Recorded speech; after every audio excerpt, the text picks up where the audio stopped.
Ser podcast. Hora 25 de los negocios. Con Edu Hernández.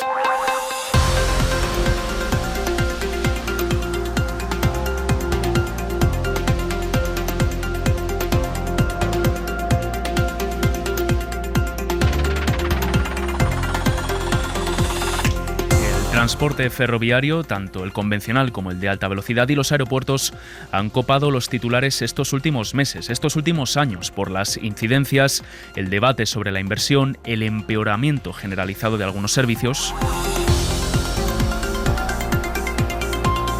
Pero poco se habla muchas veces, salvo con los cercanías y rodalíes, del transporte cotidiano, ese que ahora mismo sabemos que no llega en condiciones a toda la población ni tiene los recursos ahora mismo para afrontar el crecimiento poblacional y el número de usuarios. Autobuses, metro, cercanías, toda una red de transporte urbano e interurbano que ahora mismo está viendo cómo las ayudas al transporte poco a poco se van diluyendo y cómo no llega a todos los usuarios por igual. Es lo que se conoce como pobreza del transporte. Así que hoy, en Hora 25 de los negocios, nos preguntamos qué es lo que está pasando con el transporte del día a día.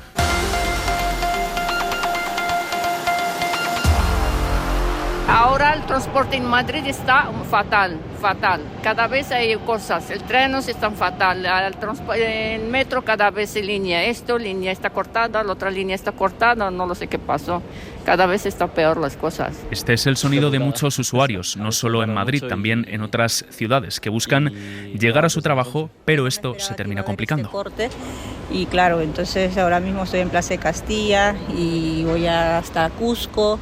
Y de ahí cojo la línea correspondiente que me lleve hasta Alonso Martínez. Metro, autobuses, cercanías en general, servicios clave en la movilidad diaria que han visto cómo el número de usuarios ha ido creciendo con fuerza en los últimos años, especialmente con las ayudas al transporte que se pusieron en marcha con la crisis de precios provocada por la guerra de Ucrania. Así lo anunciaba por entonces la ministra de Transportes, Raquel Sánchez, en 2022. El transporte público es la alternativa de movilidad más eficiente y la más respetuosa con el medio ambiente. Abaratar esta movilidad, imprescindible para acudir al trabajo o a los estudios, supone un alivio para las clases medias y trabajadoras, que son las más afectadas por la subida de la inflación. Con este convencimiento hemos aprobado una subvención del 30% en los precios de los abonos y de los títulos multiviaje, que son competencia de las comunidades autónomas. Unas ayudas que han permitido también rebajar las tarifas de los servicios de cercanías y de esos abonos combinados en algunas comunidades, pero que desde julio de 2025 han ido menguando, eliminando la gratuidad de los cercanías y que ahora, por ejemplo, está migrando todo hacia el modelo del abono único. Así lo detallaba ahora sí el ministro de Transportes, Óscar Puente. Este es solo el primer paso. Es un primer paso relevante, pero evidentemente estamos todavía lejos de nuestro objetivo final, que es que todos los núcleos de transporte urbano, metropolitano, se incorporen a este billete único y con este abono único. Pero esto está provocando un choque entre las comunidades del PP y el Estado, el Gobierno central, ya que se ha planteado como un mismo billete, es decir, el abono único, y que debería integrar los servicios de cercanías, autobuses estatales, trenes de media distancia y el resto de servicios urbanos e interurbanos que son competencia, como decimos, de las comunidades y los ayuntamientos. El problema está en que estos últimos no están dentro del abono único, solo está lo que es de competencia estatal, ya que las comunidades del PP no se quieren adherir. Más de media hora de retraso. Todos vamos a llegar tarde al trabajo, no solamente yo, son todos los que estamos por el descarrilamiento. Entonces la gente sale de las estaciones y no sabe qué hacer. La información es pésima. Y en la asamblea es un horror, media hora o incluso 40 minutos. Y esos mismos usuarios también han visto cómo el servicio se iba deteriorando o que al menos no tiene la misma fiabilidad de antes. Lo cierto es que España está funcionando ahora mismo con unas infraestructuras y unos medios, en especial los dedicados al transporte urbano e interurbano, que apenas se han expandido en capacidades, pero que están sosteniendo el crecimiento poblacional. Una población en general que con la crisis de la vivienda ha sido expulsada a las periferias y ha aumentado su dependencia del transporte. Así que vamos precisamente a hablar primero de eso, de ese crecimiento de la demanda en los servicios de transporte diarios y que están empezando a tensionar el sistema. Sira Valdés, buenas noches. Hola, buenas noches. Sira, lo cierto es que son cada vez más personas las que utilizan el metro, los autobuses, el cercanías o rodalíes. Sí, el número de usuarios que utilizan el transporte urbano, es decir, el metro y el autobús, superó los 3.600 millones el año pasado, en 2025. Es un incremento del 4% si lo comparamos con el año anterior y del 36% si lo comparamos con 2022. Hay que recordar que fue en septiembre de aquel año, tras el estallido de la guerra en Ucrania, cuando empezaron a funcionar las ayudas al transporte público, que incluían una aportación del Estado y de las comunidades autónomas para rebajar los títulos multiviaje de cada región. Si echamos la vista mucho más lejos y lo comparamos con hace 10 años, el número de usuarios ha subido un 30%. En el caso de los servicios de cercanías, en 2025 superamos los 595 millones de usuarios, es un 25% más que en 2022 y un 20% más que en 2015. Un aumento de demanda cada vez mayor, pero que, como decimos, no está yendo al mismo ritmo que la infraestructura y los medios disponibles, que son prácticamente los mismos y apenas han variado estos últimos años. El metro y los tranvías, por ejemplo, que en 2025 superaron en España los 1.400 millones de usuarios, apenas han crecido en extensión y número de trenes en los últimos años. La red de este servicio mide 935 kilómetros en toda España, si sumamos todos los núcleos, que es un 20% más que hace una década, frente a ese 30% de aumento de usuarios, y tenemos 870 unidades de metro y tranvía, lo que supone un incremento de flota de solo el 12%. En los servicios de cercanías y de rodalíes, mientras que los usuarios han aumentado un 20%, el número de trenes ha disminuido, pasando de los 635 que había en 2015 a los 606 de 2025, y con prácticamente el mismo número de estaciones, que son 1.494.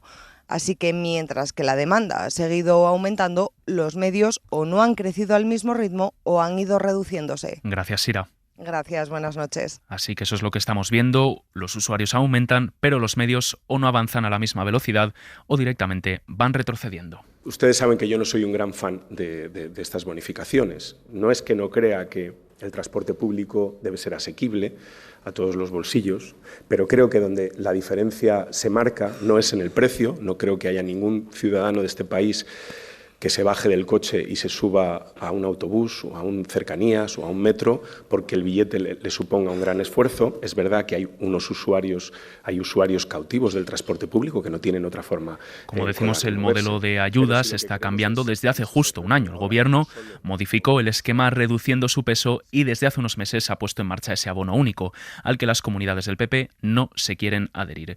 Lo cierto es que si una cosa han demostrado las ayudas al transporte y la rebaja de precios en general, es que cuando se retiran no son pocos los usuarios los que dejan de utilizar el servicio. Javier Díaz. Según datos de la Comisión Nacional de los Mercados y la Competencia, desde que Renfe eliminó la gratuidad de los abonos de cercanías y pasó a ofrecer unas tarifas fijas y reducidas, el 31,5% de los que se beneficiaban de esa gratuidad empezó a reducir la frecuencia con la que utilizaban los servicios de cercanías y un 25% directamente dejó de utilizarlos. En 2025 la CNMC realizó un informe que demostraba también la importancia que han tenido los abonos gratuitos de cercanías. Un 15% de los usuarios declaró que no habría viajado en cercanías si no hubiera disfrutado del abono y un 31% que de no haberlo tenido habría reducido su uso. Vista la situación de la demanda y de las ayudas, vamos a pasar a la inversión, las necesidades del sector y a preguntarnos si el transporte llega a todo el mundo por igual.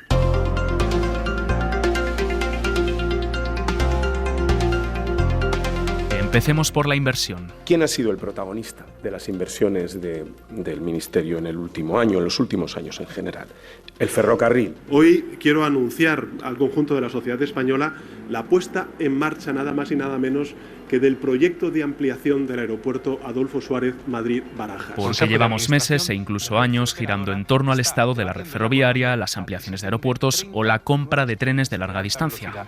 Que alcancen, señora Mejía, sí, la velocidad comercial de 350 kilómetros por hora. No vamos a renunciar a modernizar. Pero el peso que tiene la inversión en infraestructuras urbanas, la mayoría de ellas de competencia autonómica y local y que incluyen el transporte, sigue siendo muy reducido. Según datos de la Fundación BBVA y el Instituto Valenciano de Investigaciones Económicas, en 2025 la inversión en infraestructuras fue de 16.100 millones de euros, con un peso muy importante de la parte ferroviaria, pero menos del 10%, unos 1.400 millones, se dedicó a la parte urbana. Esa inversión sí que estaba por encima del 10% entre 1995 y 2009.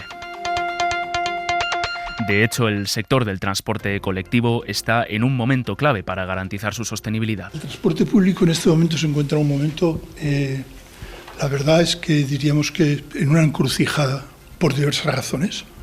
Yo creo que la primera razón del crecimiento son los descuentos del programa de descuentos del Gobierno.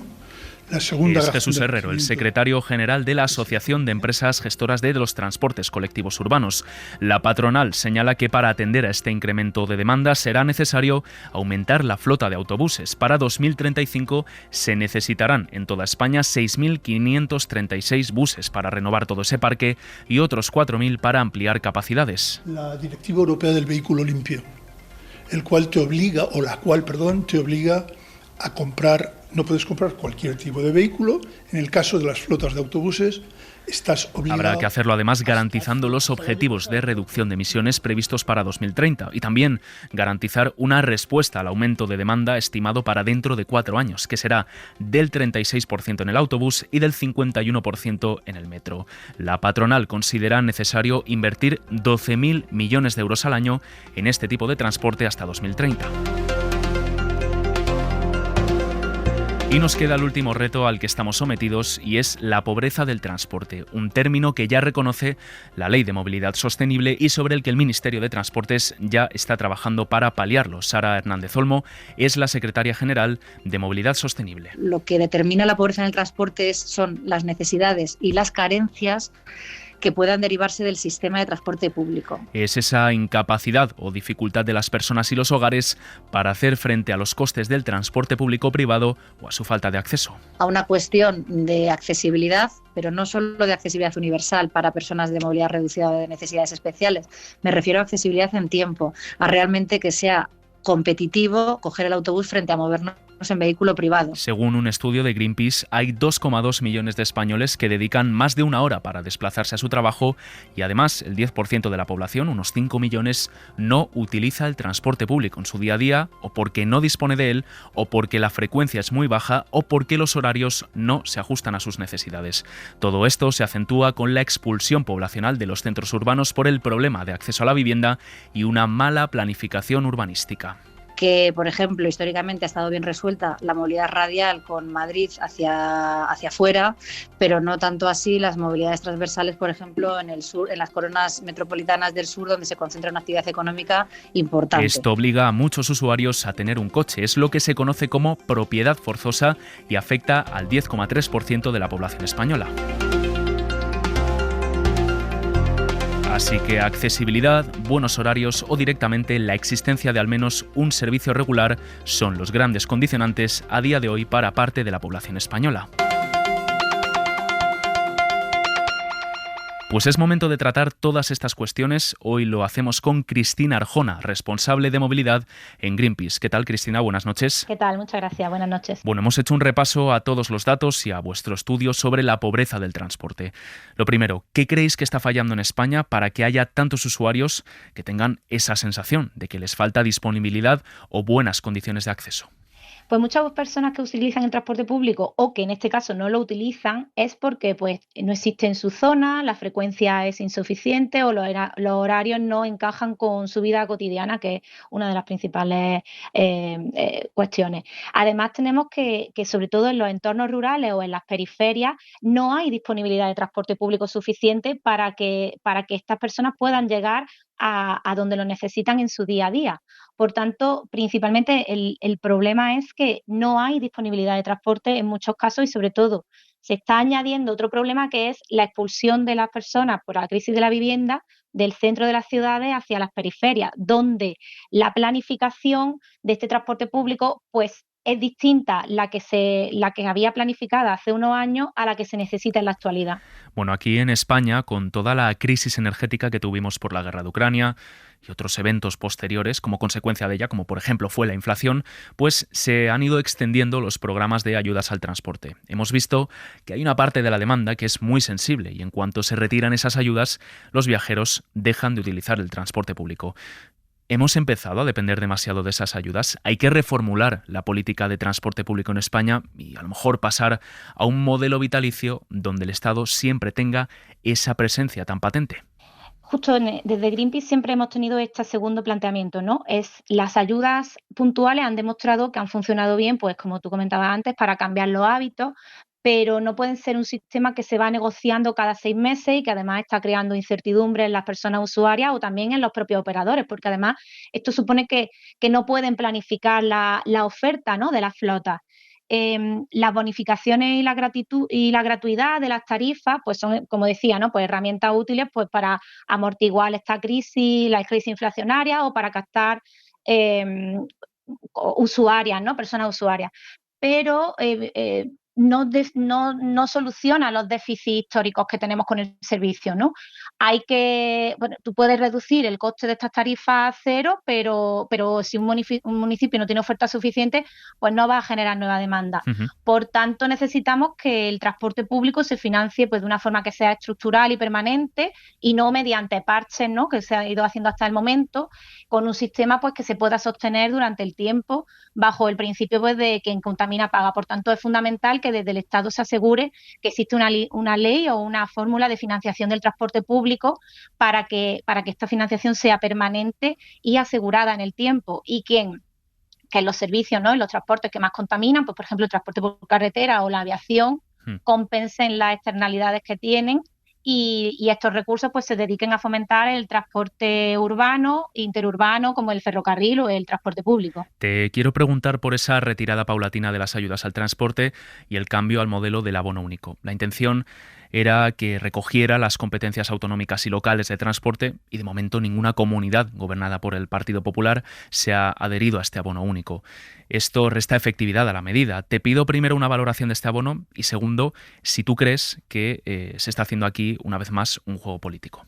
En primer lugar, la valoración desde Greenpeace sobre el abono único es positiva, es decir, es un primer paso en el que Greenpeace llevamos también varios años ya demandando que existiera este sistema de abono único, pero por otro lado también justamente estamos de acuerdo con todas las demandas de las personas usuarias. Creemos que este sistema no va a ser realmente útil hasta que no se integren todos los sistemas de transporte, tanto de las comunidades autónomas como de los ayuntamientos o los consorcios de transporte. La demanda que nosotros hacemos y seguiremos haciendo hasta que esto sea así es esta, ¿no?, que invitamos al resto de las comunidades autónomas a que se adhieran al sistema y también, por otro lado, al Ministerio a que busque fórmulas para que estas comunidades autónomas se quieran adherir. Es decir, por ejemplo, con la ayuda al transporte puntuales que se han ido haciendo durante estos años, hemos ido viendo como todas las comunidades autónomas se iban adhiriendo a este sistema. Por tanto, es posible que existan fórmulas para que también se adhieran al abono único y realmente sea lo útil que la ciudadanía lo necesita, porque ahora mismo es cierto que es una gran medida, pero sirve para trayectos de larga distancia, no para la movilidad cotidiana. Y uno de los términos de los que hemos hablado hoy en el programa es el de la pobreza del transporte. Lo reconoce ya la propia Ley de Movilidad Sostenible. Es esa falta de accesibilidad o disponibilidad y que además afecta, lógicamente, a las rentas más bajas. ¿Qué políticas públicas tienen que empezar a desplegar tanto el Ministerio como las comunidades y los ayuntamientos, más allá de ayudas o un abono único? Efectivamente, la pobreza en el transporte afecta a las personas con renta baja, pero también afecta a personas que viven en entornos rurales, a las mujeres especialmente, a las personas mayores, a las personas jóvenes. Es decir, hay una población importante que está afectada o atravesada, ¿no?, por esta vulnerabilidad en el transporte. Es cierto que dentro de la Ley de Movilidad Sostenible existe una disposición adicional sobre la que tienen que trabajar, que es la Estrategia Estatal contra la Pobreza en el Transporte, en la que el Ministerio de Movilidad y Transporte está ya trabajando. Nosotras, desde los distintos colectivos y las organizaciones, estamos apoyándonos en este trabajo y lo que pedimos es que existan medidas pues como un abono único social, que es que para determinados colectivos pues existan tarifas sociales dentro del abono único, siempre y cuando se amplíe para todas las comunidades autónomas y los ayuntamientos, y otras propuestas pues como que existan mayor oferta de transporte público, como lo que nosotros llamamos garantía de movilidad. Además, también se está trabajando ahora en el Plan Social para el Clima, que es otra herramienta que si se consigue transponer la directiva del ETS2, llegará también con fondos para que se consiga reducir la dependencia del coche, de los combustibles fósiles, y aquí pues también medidas como el transporte a la demanda, sistemas de bicicleta pública para entornos rurales o para las periferias, que se aumente la oferta de transporte público. Es decir, hay ya distintas estrategias y herramientas que se están comenzando a trabajar enfocadas a paliar, ¿no?, esta pobreza en el transporte y reducir la vulnerabilidad de determinados sectores de la población. Y también estamos viendo grandes inversiones que ya están planificadas para la red de alta velocidad, la red convencional, los aeropuertos y también otras grandes infraestructuras. Lo planteo esto como una cuestión que implica a todos, no solo al gobierno, porque estamos viendo escenas muy complicadas en cercanías, rodalíes, Metro de Madrid. ¿Se ha dejado o se está dejando de lado esa política para el transporte público del día a día? ¿Hay que hacer un pacto de Estado por todos esos servicios? Tradicionalmente el Ministerio de Transporte y Movilidad Sostenible era el Ministerio de Fomento y efectivamente así han trabajado en las últimas décadas, haciendo inversiones millonarias en grandes infraestructuras, en autopistas, en aeropuertos, en AVE. La cuestión es que, como tú comentas, siguen haciendo, ¿no? Tenemos aquí pendientes de aprobar el DORA 3, que prevé una inversión de 13.000 millones de euros en ampliaciones de aeropuertos, que es completamente contrario a todas las políticas de sostenibilidad que tenemos en la actualidad. Es decir, está en contra de lo que proponen en la propia ley de movilidad sostenible, en la propia ley de cambio climático, y va en contra de toda la lógica en el contexto de emergencia climática en la que estamos, el ampliar la infraestructura. Si bien es cierto que hay un avance en cuanto a dar cierto equilibrio, ¿no?, sobre las inversiones, y en los últimos años sí que se está haciendo un cierto aumento de inversiones en lo que es la movilidad cotidiana, pero queda muchísimo por hacer, y realmente lo que necesitamos es que se ponga el foco en donde se mueve la gran parte de la población, la mayoría de la población, y no poner el foco como hasta ahora en las grandes infraestructuras que solo benefician a pocas personas. Pues Cristina Arjona, responsable de movilidad en Greenpeace, gracias por acompañarnos aquí en la SER. Muchas gracias a vosotras.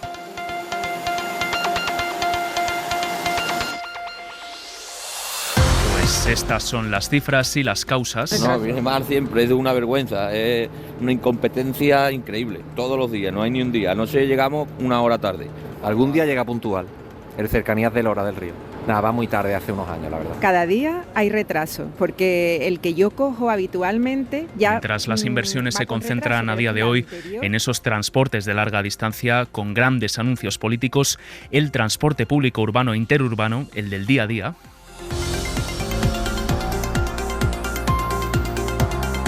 necesita, por supuesto, garantizar una buena inversión y, sobre todo, una buena accesibilidad.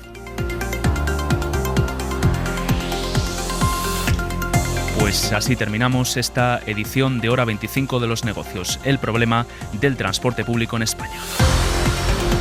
Para no perderte ningún episodio, síguenos en la aplicación o la web de la SER, Podium Podcast o tu plataforma de audio favorita.